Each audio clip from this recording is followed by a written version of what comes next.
Madame, Monsieur, bonsoir. Merci de votre fidélité. J'espère que vous passez un excellent week-end. Il est tout juste 19h sur Al-Oula. C'est l'heure du journal. Voici les principaux titres. Les premières assises nationales de la régionalisation avancée ont clôturé leurs travaux à Agadir. Après 2 jours d'intenses débats, la séance de clôture a été marquée par la présentation des recommandations. On retrouvera nos envoyés spéciaux à Agadir dans quelques instants.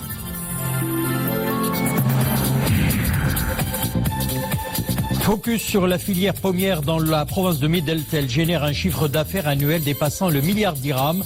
Un chiffre satisfaisant certes, mais les professionnels du secteur aspirent à mieux. Une ambition parmi d'autres affichée lors du premier forum d'investissement de la filière du pommier.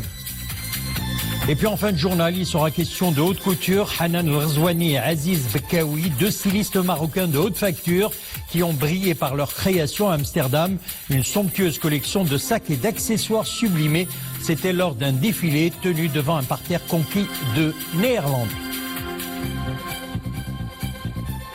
Nous le disions au titre, les premières assises nationales donc de la régionalisation avancée ont clôturé leurs travaux à Agadir.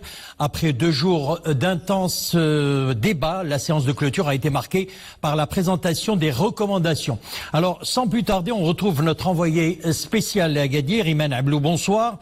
Alors, les débats ont touché à tous les aspects de ce chantier stratégique. Ces premières assises nationales de la régionalisation avancée ont mis l'accent sur l'importance du renforcement des capacités des régions en matière de développement régional inclusif en vue de réduire les disparités.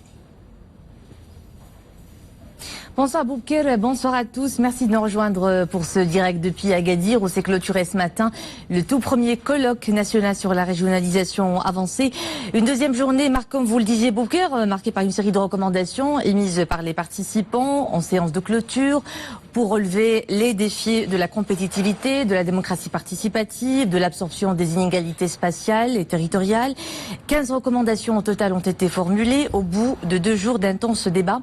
Pour en parler, j'ai le plaisir d'avoir sur ce plateau professeur Abdeltef Koumet, doyen de la faculté des sciences juridiques, économiques et sociales de Casablanca. Bonsoir professeur, merci d'être avec nous. Bonsoir et merci pour l'invitation. Alors avant de s'arrêter sur le bilan de cette manifestation d'envergure, d'abord une appréciation générale sur la tenue de cette grande messe concernant la régionalisation avancée, ce chantier royal stratégique. Alors je voudrais tout d'abord souligner l'excellente organisation. Donc c'est un événement très bien organisé de la vie de tous les participants.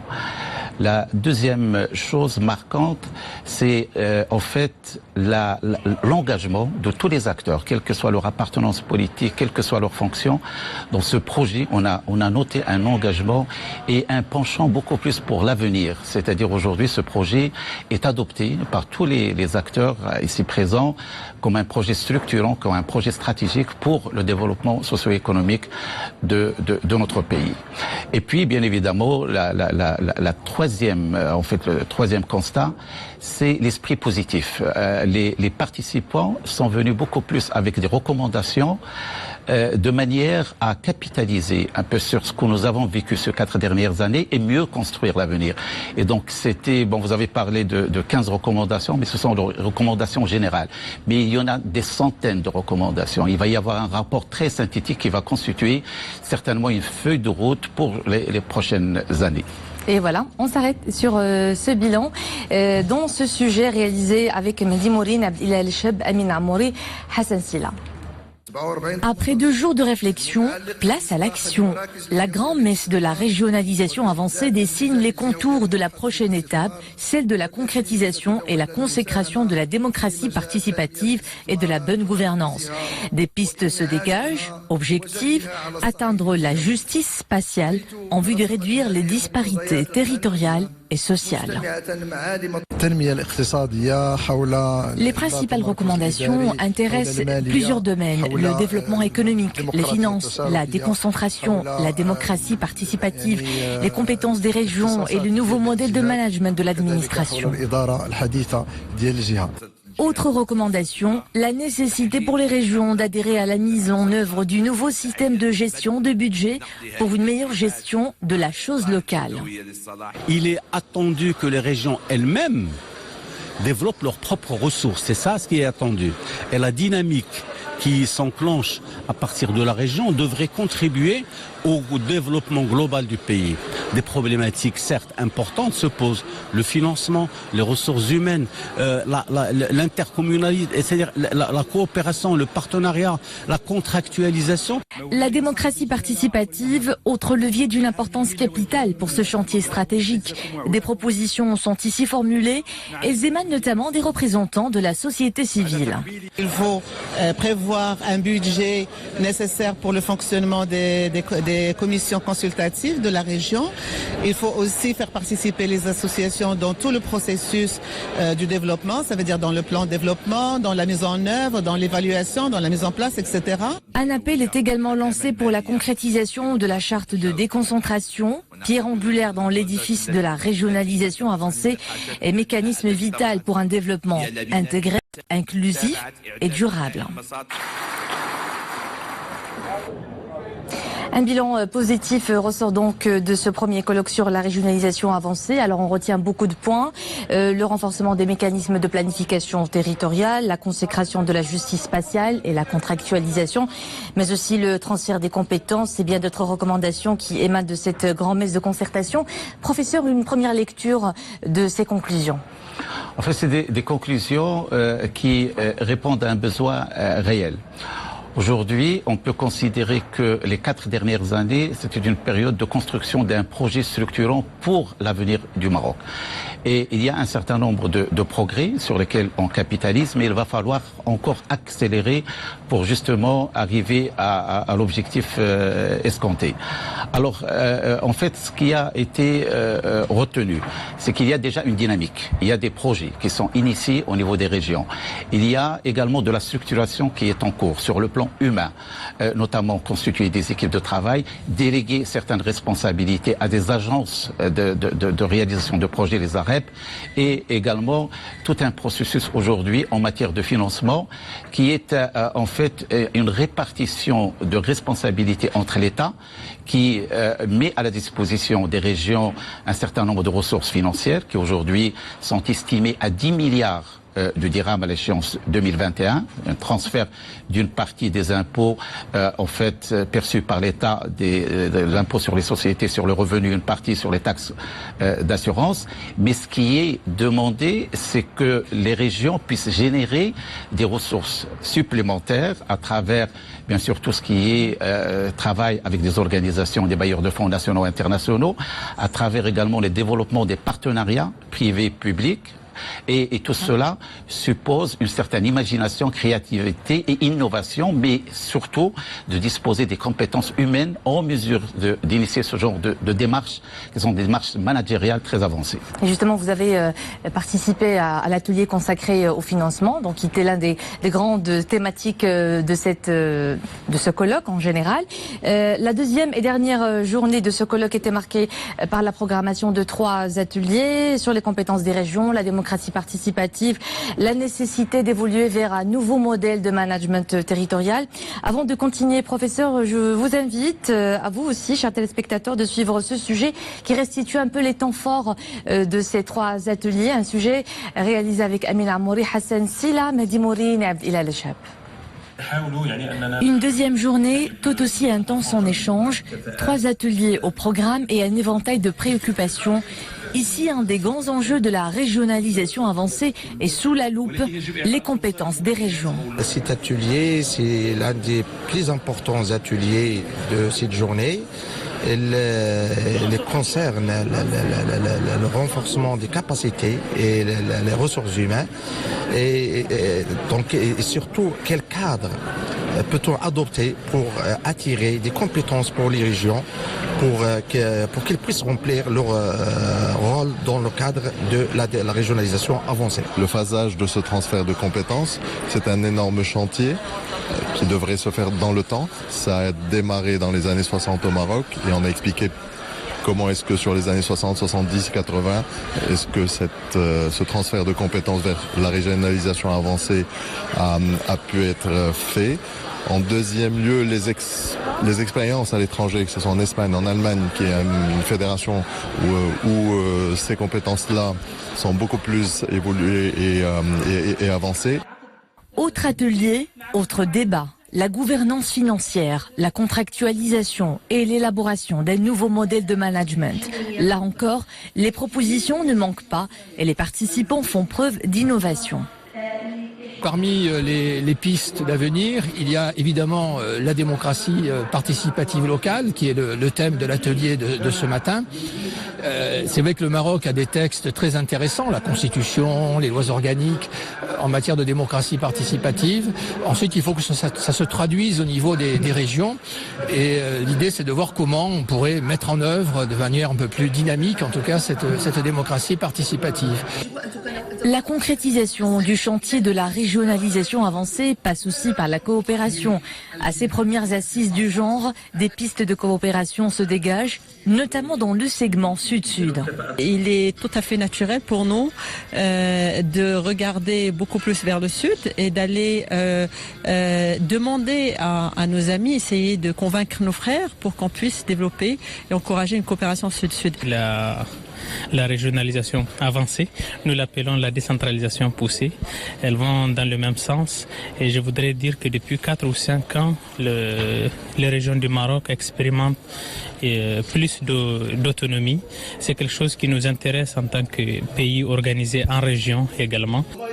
Des projets en cours d'exécution qui épousent parfaitement l'esprit de ce colloque basé sur la complémentarité, la solidarité et le développement intégré.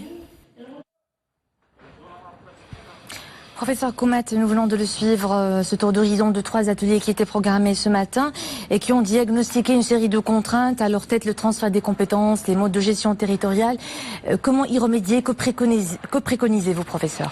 Alors, la question des transferts des compétences est une question centrale parce qu'on ne peut pas parler de régionalisation avancée sans que les régions disposent de services extérieurs avec une certaine autonomie pour une prise de décision rapide et efficace. Bien évidemment, il y a des conditions. Il faut que les régions disposent de compétences humaines pour qu'ils puissent justement assumer ces responsabilités. C'est une question centrale qui est en train d'être abordée en termes de structuration, en termes d'organisation au niveau des régions et puis de créer également des cadres d'attraction pour les compétences. C'est une question centrale qui est abordée. Il y a des pas qui sont faits, mais il y a encore des choses à faire pour qu'on puisse véritablement parler de transfert de compétences. Alors, professeur, on évoque maintenant un dernier point qui concerne la mise en exécution de la charte de déconcentration administrative, un document qui a été adopté en décembre 2018, il y a tout juste une année. Où en est-on aujourd'hui? Alors justement, là, c'est l'objet de transfert de compétences. La charte de décentralisation prévoit que, en fait, il va y avoir progressivement, d'ailleurs ça a été dit par Sa Majesté dans sa lettre qu'elle a adressée au colloque, c'est que c'est un projet qu'on doit aborder d'une manière progressive. Il ne faut pas qu'il y ait de la coupure, il ne faut pas qu'il y ait une certaine brutalité au niveau des démarches.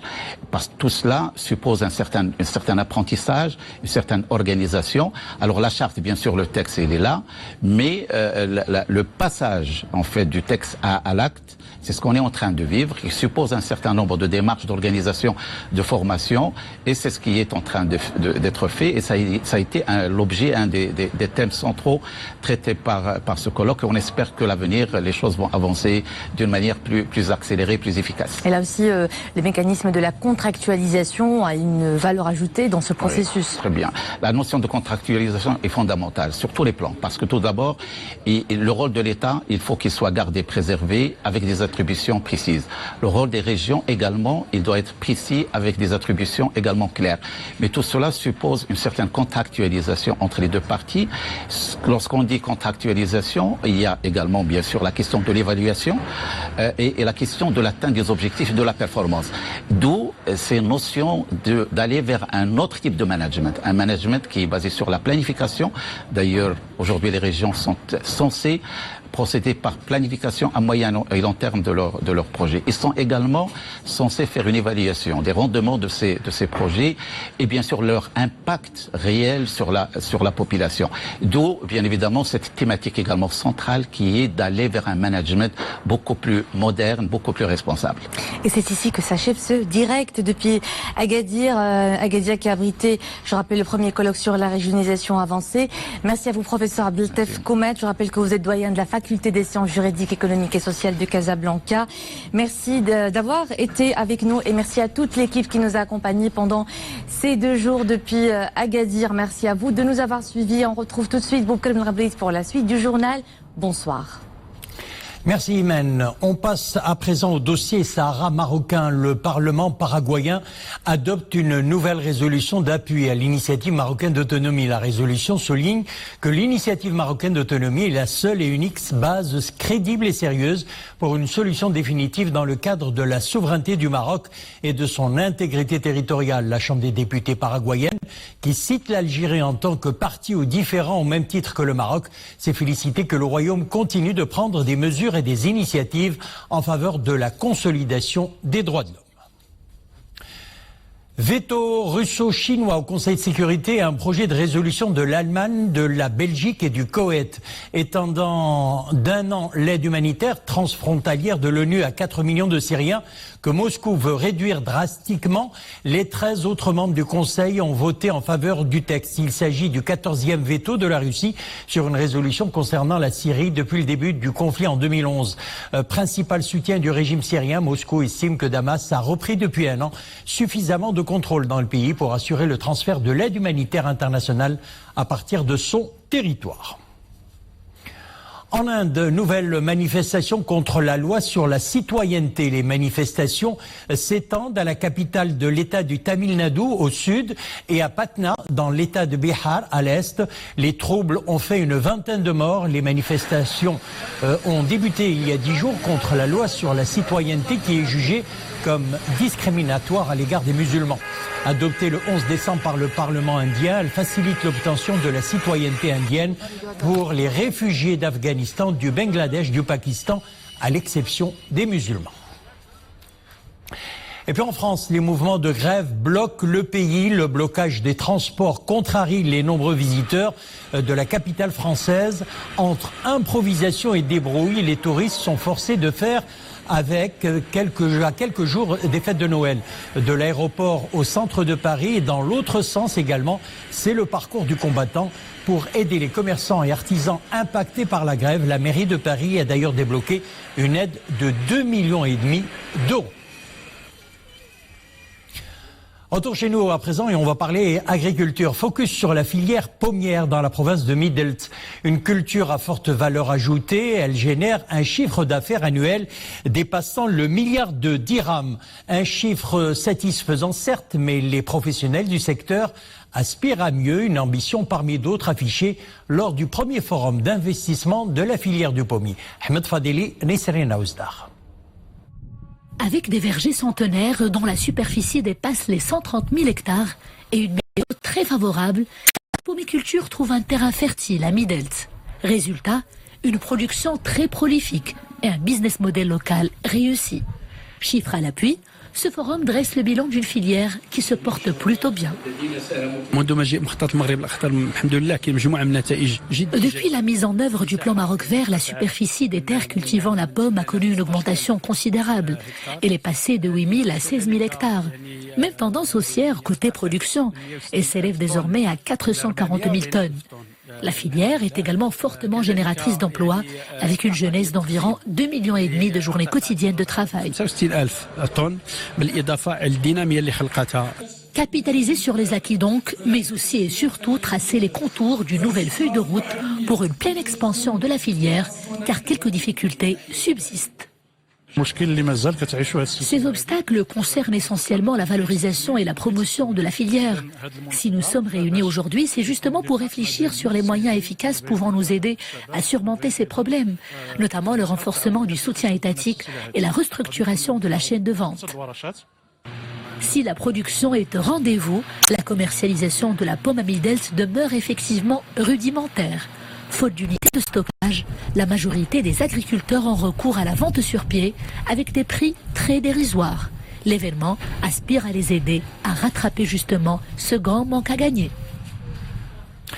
On parle 7e art à présent, tombé de rideau ce soir sur la 11e édition du Festival international du film documentaire de Khribga. 9 documentaires concourent pour le Grand Prix. Un hommage, rappelons-le, a été rendu à la réalisatrice tunisienne Hajar Ben Nasser. Mounia Marouche.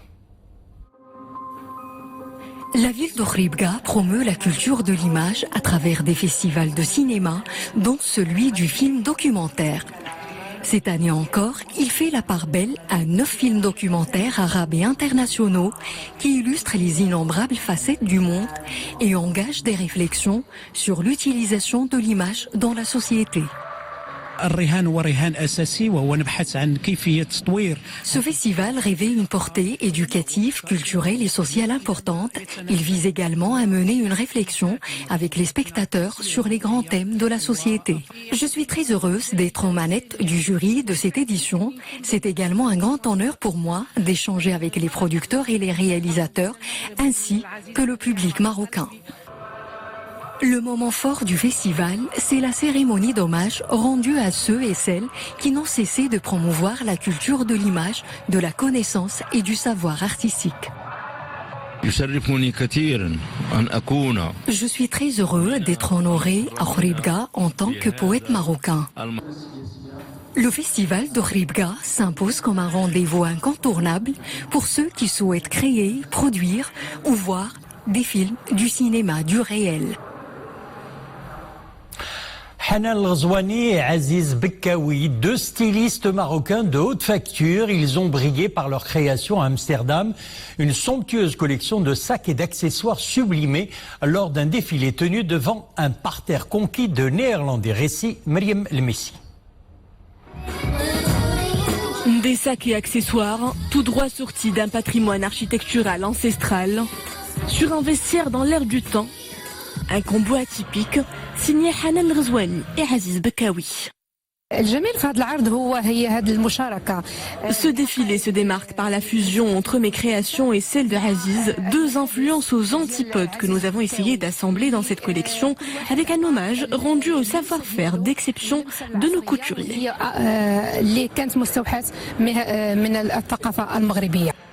Décliné sous différentes formes, ce sac à main est la pièce maîtresse d'un dressing à la fois contemporain et traditionnel.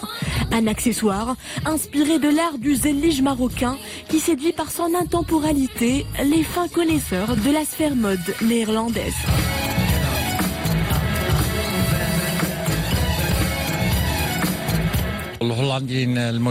Nous étions agréablement surpris par le feedback des modélistes hollandais. Impressionnés par l'originalité des créations, ils ont tous manifesté leur volonté de visiter le Maroc pour découvrir par eux-mêmes la mosaïque présente dans les édifices et les mosquées.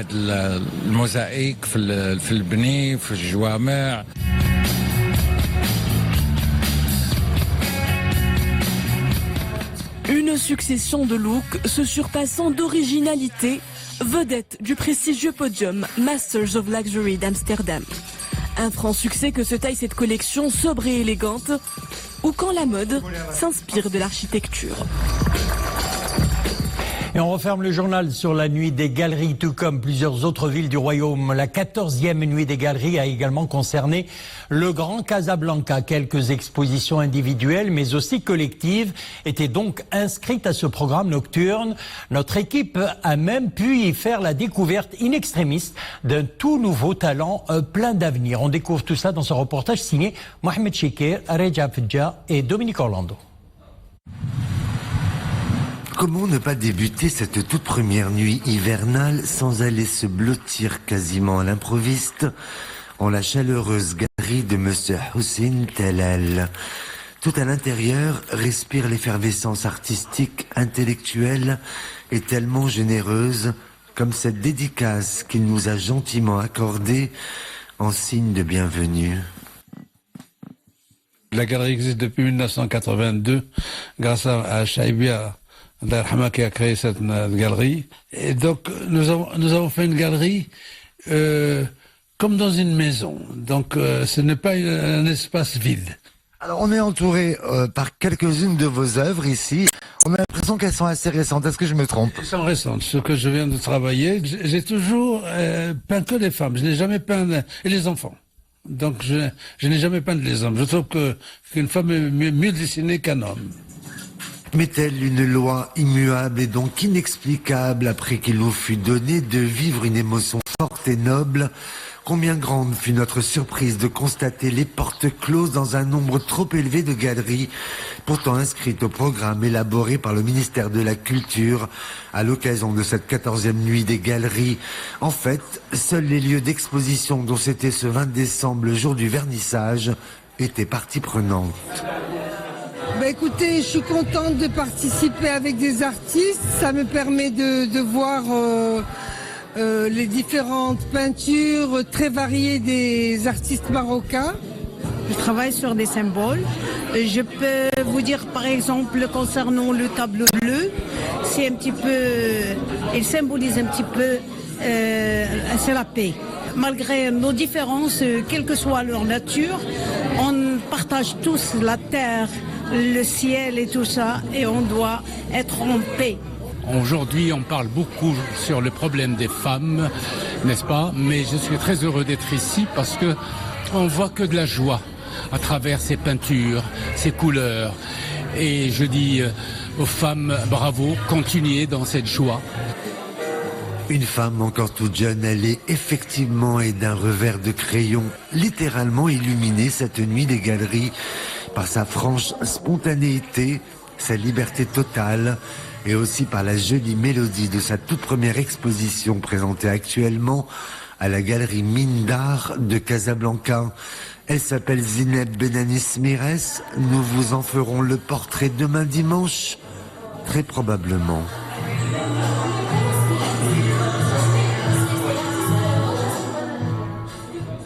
Eh bien voilà, c'est avec cette page artistique que nous refermons notre édition. Merci de l'avoir suivi. Demain, vous aurez le plaisir de retrouver Nissel Naouzda et l'info revient à 21h. Excellente soirée, à bientôt.